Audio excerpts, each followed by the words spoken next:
ఇల్లుమినాటి అంటే ఏంటో చెప్పన్న. అంగేపార్. ఇల్లుమినాటి అనేది 1776 జర్మనీలోని బయేరియా అనే దేశంలో గుర్తింపు పొందిన ఒక సీక్రెట్ సొసైటీ.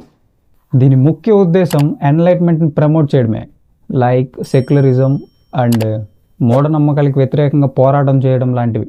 ఇది 18th సెంచరీలోనే ఆపేశారు. అక్కడి నుంచే మొదలైంది అసలైన కథ. దీని వెనకాల చాలా రూమర్స్ నడిచాయి.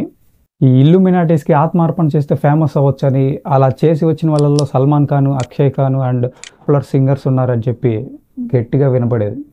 అండ్ అలాగే వీళ్ళు గ్లోబల్గా జరిగే ఈవెంట్స్ని మ్యానిపులేట్ చేస్తారని కూడా గట్టిగా వినపడింది, like wars and economical crisis లాంటివి. సింపుల్గా చెప్పాలంటే ఇది ఒక బ్లాక్ మ్యాజిక్ లాంటిది. వీళ్ళ symbol pyramid and eye symbol. వీళ్ళు ఇంకా ఇప్పటికీ ఉన్నారని చెప్పి చాలామంది నమ్ముతున్నారు. ఇక్కడ కాదు, అక్కడ. చివరిగా ఒకటి గుర్తుపెట్టుకో, ఐగర్ అంటే ఏజ్డ్ కాదు, నువ్వు.